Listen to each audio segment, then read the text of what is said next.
राजस्थान की माटी में वीरता की कहानियां अनगिनत हैं, लेकिन उन सब में सबसे अनूठी थी एक ऐसे राजा की गाथा जिसने अपने एक आंख और एक हाथ खोकर भी तकदीर को चुनौती दी। राणा सांगा। 16वीं सदी का हिंदुस्तान। दिल्ली के तख्त पर मुल्कों और महत्वाकांक्षाओं की जंग चल रही थी और इस भूचाल के बीच मेवाड़ की राजगद्दी पर विराजमान थे महाराणा संग्राम सिंह, जिन्हें दुनिया जानती थी राणा सांगा के नाम से। उनके चेहरे पर गहरी चोट के निशान, एक आंख गायब और एक हाथ कटा हुआ था। हर घाव उनके अदम्य साहस का साक्ष्य था। बचपन से ही राणा सांगा पर संकटों की बौछार थी।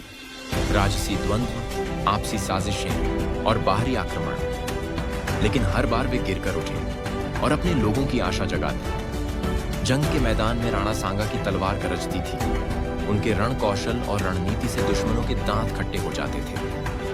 उन दिनों हिंदुस्तान की धरती पर बाबर का कदम पड़ चुका था।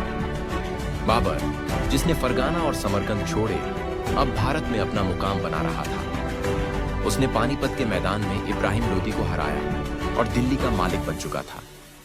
लेकिन राजपुताना अभी भी झुकना नहीं जानता था। राणा सांगा ने अलग अलग राजपूत राज्यों, अफगान सरदारों, यहां तक कि मोहम्मद लोदी जैसों को इकट्ठा किया। उनका सपना था एक स्वाधीन हिंदुस्तान, जहां दिल्ली का ताज विदेशी के सिर न हो। सन 1527 खानवा का मैदान। एक तरफ बाबर की आधुनिक तोप और गोलाबारी, दूसरी ओर राणा सांगा के बहादुर राजपूत।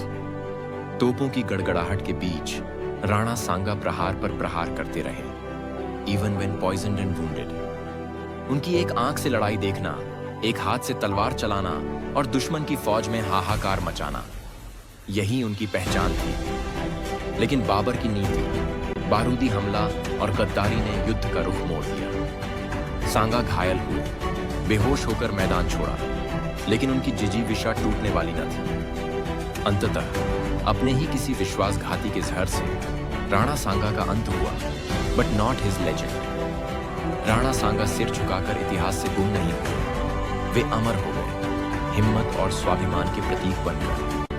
उनके संघर्ष ने आने वाली पीढ़ियों को सिखाया कि चाहे हालात कितने भी बुरे हों, तकदीर को चुनौती दी जा सकती है। अगर आपको ये कहानी पसंद आई हो तो हमारे चैनल को सब्सक्राइब करना न भूलें।